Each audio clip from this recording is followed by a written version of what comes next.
Today, we're doing an acid-base extraction. We're starting with a 50-50 mixture of tranexamic acid and vanillin. And tranexamic acid is a carboxylic acid, and vanillin is a neutral organic compound. And they are both soluble in ether. So we'll dissolve them in ether, and then we want to separate them. So what we'll have to do is we'll have to do some acid-base chemistry to make that happen. So we'll add a weak base, sodium bicarbonate, and that will deprotonate the tranexamic acid into its ionic sodium salt, which is soluble in water. So when we have the two compounds mixed in our separatory funnel dissolved in ether, and then we add the aqueous sodium bicarbonate, once it interacts with that tranexamic acid and deprotonates it, the sodium salt will move into the aqueous layer while the vanillin stays in the ether layer. And that's the basis of our separation. So we'll begin with, I'll show you our tranexamic acid. It is a fine white powder, and it has a faint odor of vanilla. I'll start by adding it to our Erlenmeyer flask.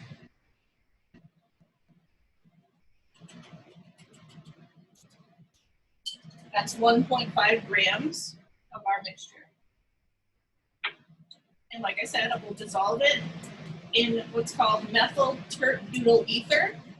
I'll either refer to that as MTBE or just ether from now on. And as you can see, it is a clear, colorless liquid. And if I bring it out here outside of the fume hood, it has a very strong organic solvent type of odor. It's a very volatile chemical. So that's what I notice about it when I'm making an observation about it. So I'll add that here. And I will attempt to dissolve our mixture in the MTBE. I may have to use my stirring rod a little bit to break up the chunks.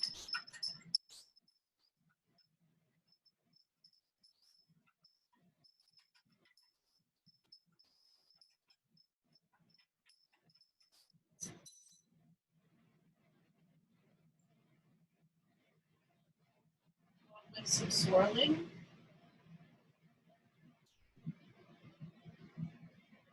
See, it looks pretty clear. I don't see too many more chunks in there.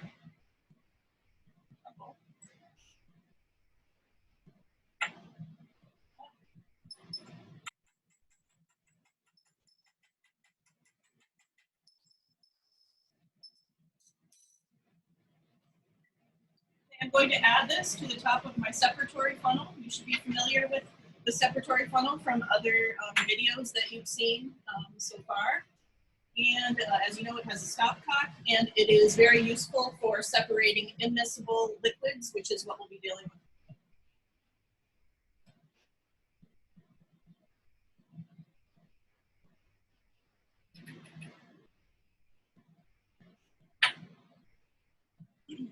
So there's our combination dissolved in ether.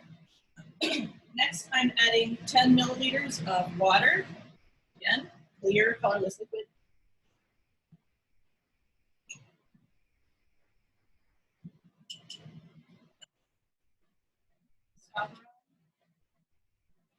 I take the separatory funnel down. Hopefully you can see that there are two distinct layers in there. Now, ethanol has a density of 0.7 grams per mil, whereas water has a density of 1 gram per mil. So separatory funnels separate things based on density in miscible liquids. So because of that, we know that the ether layer is the top layer, and the more dense water is on the bottom, okay? And just a reminder, despite the fact that there are two liquids here in our funnel, you can, like I said, you can see the separate layers. Both of our compounds of interest, both the tranexamic acid and the vanillin, are still present in the ether layer on top.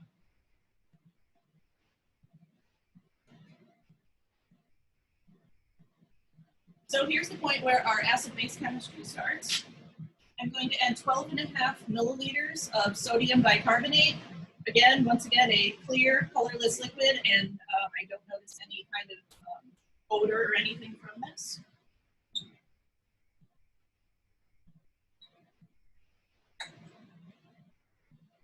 Stopper on. Let the layers separate themselves. And again, we still have 2 layers. So the bottom is the aqueous layer, which is essentially a combination of the water and the sodium bicarbonate, and the top is still the ether layer. At this point, once again, just a reminder that both of our compounds of interest are still present in the ether layer.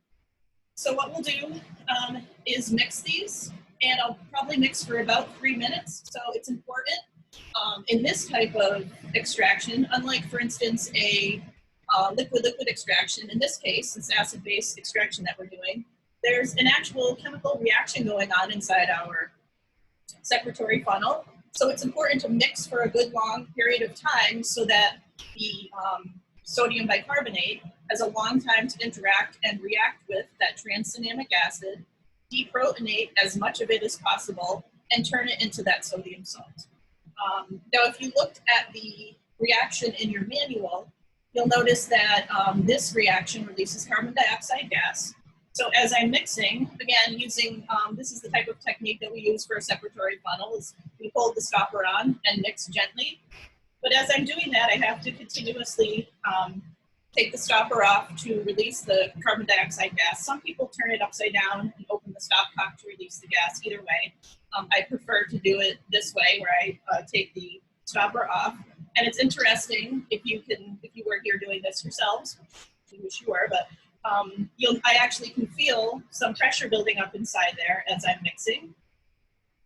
So that's the carbon dioxide being released. So I'm going to do this for about 3 minutes.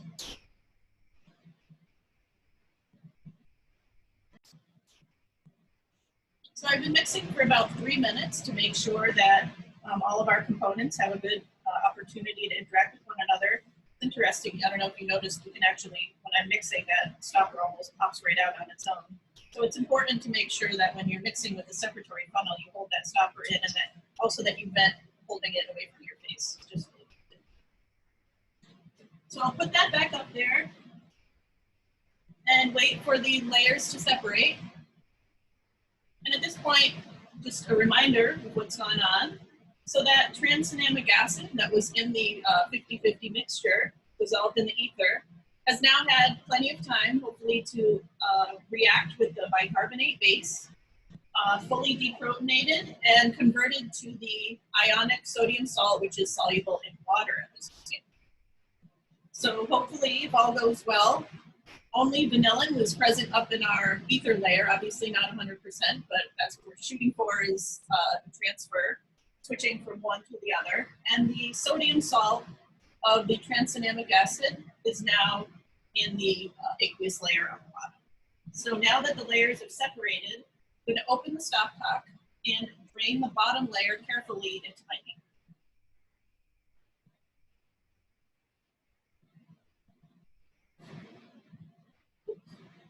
Forget to remove the stopper.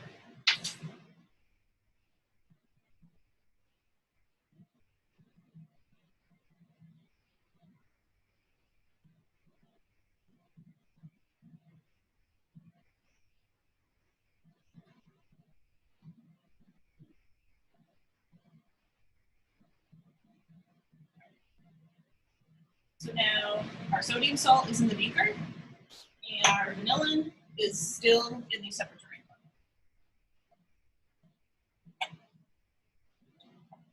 At this point, I'm going to add our sodium salt back into the secretory funnel and do a second extraction with another 12.5 mils of the bicarbonate.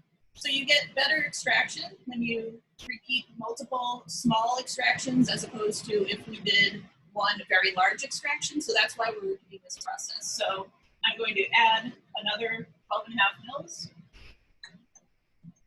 Put the sodium salt back in.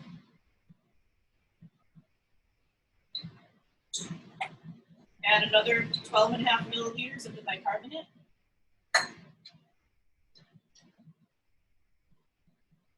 and mix for another 3 minutes.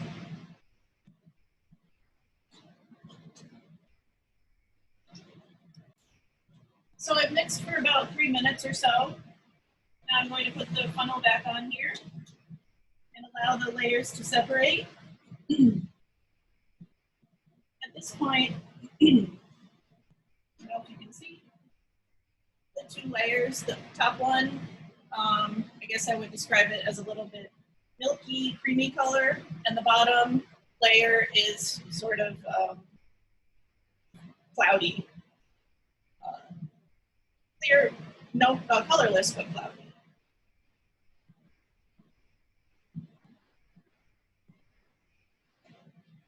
Okay, so we have 2 distinct layers. Once again, our vanillin is still in that top ether layer, and our sodium salt is at the bottom, hopefully. Now I'm going to drain that bottom layer off again.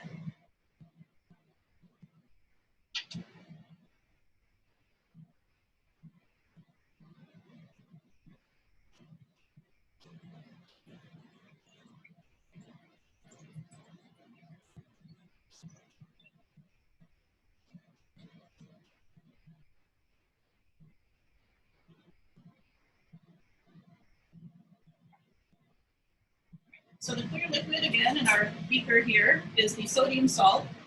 And it's great that we have separation now. So we have vanillin here, we have our sodium salt here, which is soluble in water. But the point of our experiment is to separate vanillin and tranexamic acid. So that's not really what we have here in our beaker. So we need to reprotonate that sodium salt and essentially turn it back into what it was originally, which is tranexamic acid. So we're going to take hydrochloric acid here. Okay, it is, you can't necessarily tell in our brown bottle, but it's a clear, colorless liquid. I don't believe it has very much of an odor, not that I noticed, but I certainly am not going to stick my nose in there to find out.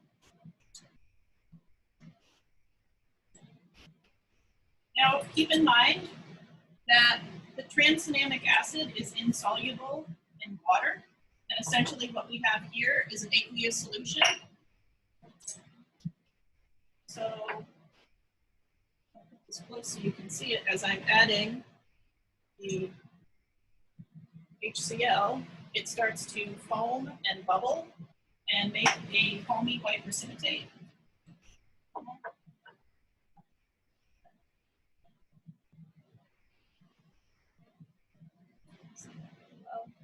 Okay. So I think you can see it now. As we add that hydrochloric acid to the sodium salt, and it reacts and turns back into tranexamic acid, it precipitates out very, very nicely. Okay, so that's what we have here. You can see that. It's a foamy white precipitate on the inside of our beaker.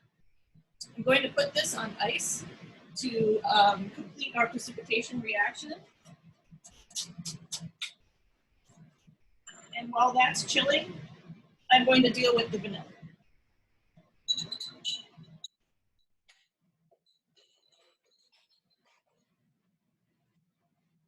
So the next couple of steps are essentially to try to remove water from residual water from that ether layer.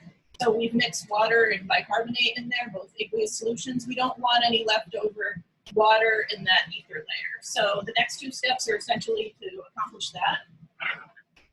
I have sodium chloride. I'm adding 15 milliliters of sodium chloride. Again, that's a clear, colorless liquid. Always have a beaker underneath our separatory funnel.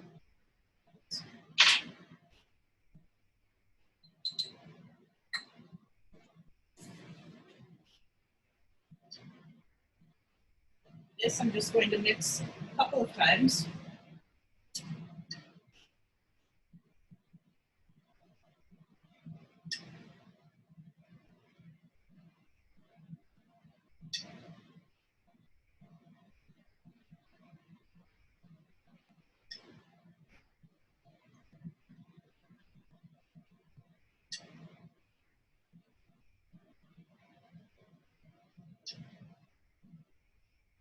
Once again, let the layers separate. So the top layer is still our ether layer, and the bottom layer is that sodium chloride.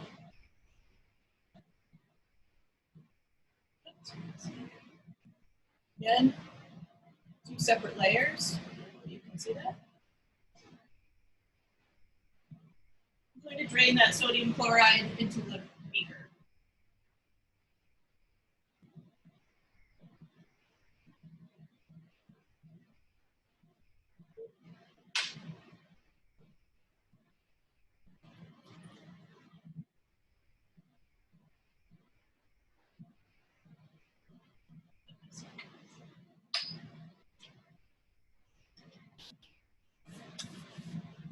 The next thing I need is a 50 milliliter Erlenmeyer flask.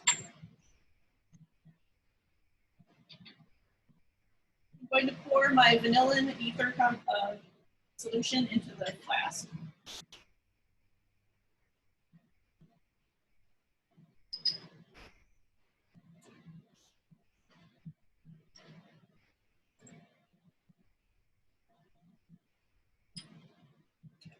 And the second thing I'm using to dry that solution to remove any residual water is this sodium sulfate.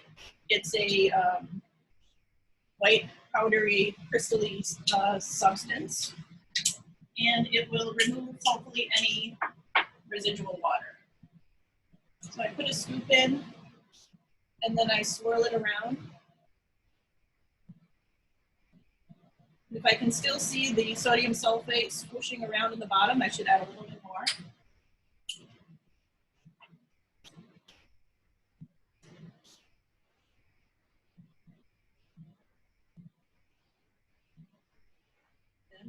See that white lumpy stuff in the bottom there?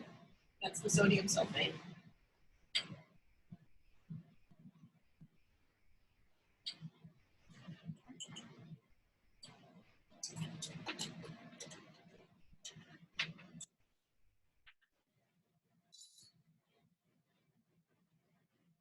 To do it, but we'll want this to sit on top of that sodium sulfate for a few minutes, so I'm going to put that aside while I go back to dealing with my tranexamic acid. I have this very nice white precipitate, and I'm going to vacuum filter it.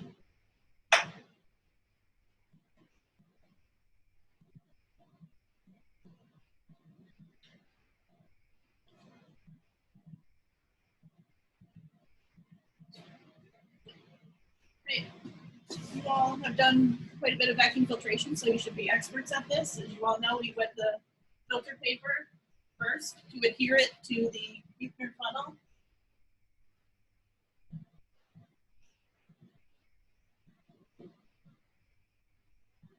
Turn on the vacuum to get a good seal.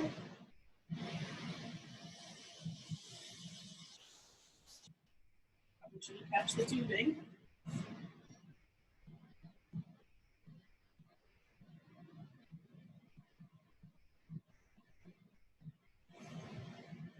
See that we're getting a good vacuum.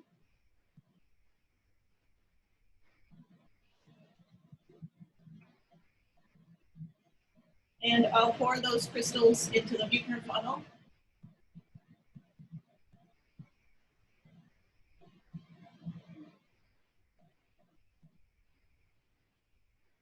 See the liquid coming through the bottom here.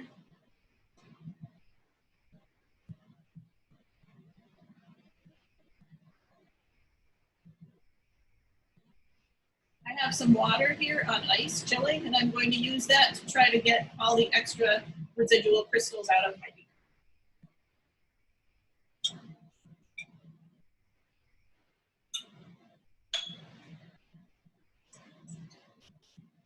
I want to get all that white precipitate off the walls of our beaker.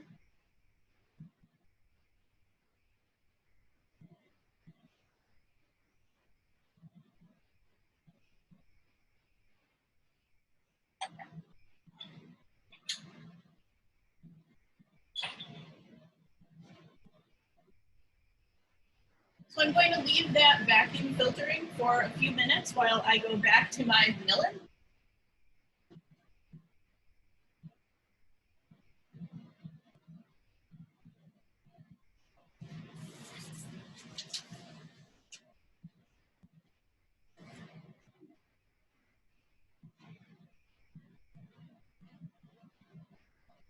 So I have the round bottom flask here. So what you need to know about this is that I took the mass of the round bottom flask empty, and that is 61.923 grams empty. So make sure you write that down. 61.923 grams is the mass of our empty round bottom flask. I'm going to carefully pour the solution here into the round bottom while leaving the drying agent still inside the perlite bottom.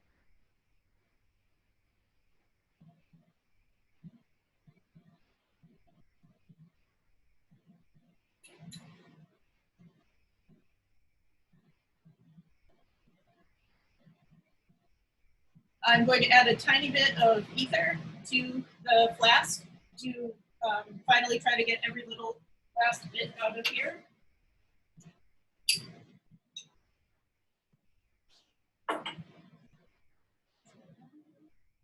And pour it into our round bottom.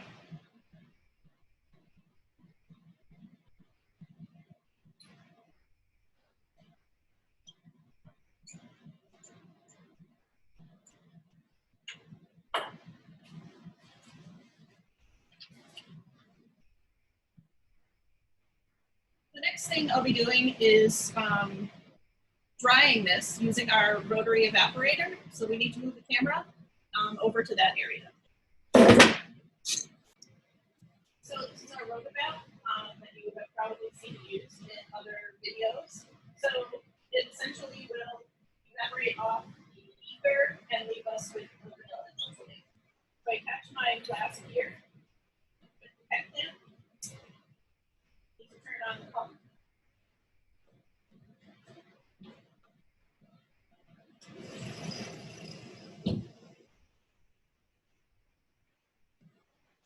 Create suction. Begin the spinning of my flask and lower it down into this water bath.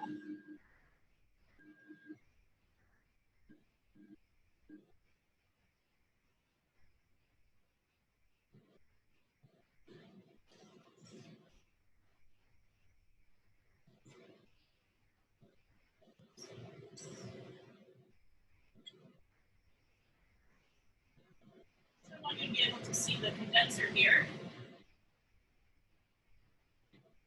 So there's liquid dripping from the condenser. So that's our ether dripping down into this very large cup. Right there. So once this stops dripping, it'll take a couple of minutes. We'll know that all of the ether's been evaporated out of our plants.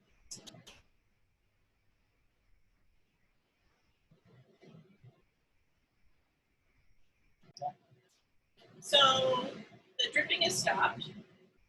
So I can stop the spinning, raise it up out of that, and release the suction.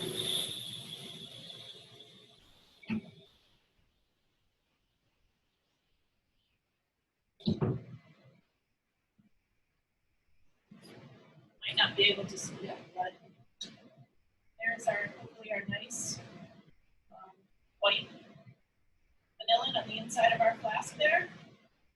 See it coating the inside of our flask. It's white and crusty. It has a mild smell of vanilla. So I'm going to go back over to the hood to deal with our tranexamic acid. I'm just going to move the camera for a second. So I'm on my final steps now. I have had my tranexamic acid vacuum filtering for a while now. It should be nice and dry. You can turn that off. I'll take the Buchner funnel, and you can have a look in there. See all that nice tranexamic acid, white precipitate that I vacuum filtered. I'm going to scrape it off this filter into an empty weighboat. So you need the mass of the empty weighboat, which is 2.935 grams. So make sure you write that down. 2.935 grams is the empty weighboat. I'm going to take my filter, pop it right out of there.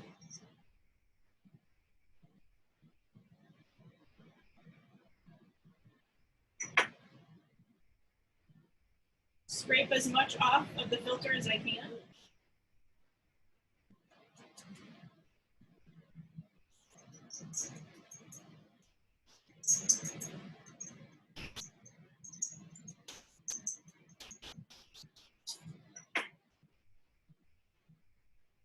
Here's our tranexamic acid. So the mass of my product from a data that I have from earlier today is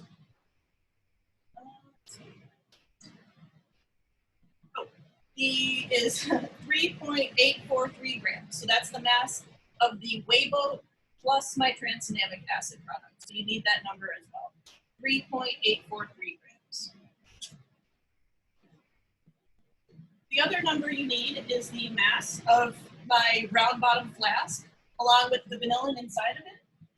So that is 62.549 grams. That's the mass of these two together, 62.549 grams. Now the last part of the experiment is to do melting point analysis and TLC analysis on both of our products. So I did that, and for melting point, the vanillin's melting range was 72.8 degrees to 76.6 degrees.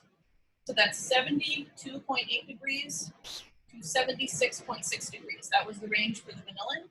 The tranexamic acid, the melting range was 132.4 degrees to 133.8 degrees. So those are your melting ranges for the tranexamic acid. And I also put both products on a TLC plate so that you can visualize what each of them look like. So you should keep in mind that one lane is our tranexamic acid product and the other is the vanillin. Keep in mind when you're looking at these results that I'm going to show you that not entirely all of the tranexamic acid will be extracted from that ether layer. So keep in mind that when you're looking at that, the vanillin results, keep that in mind when you're looking at those results. So I'll show you the plate under the UV light.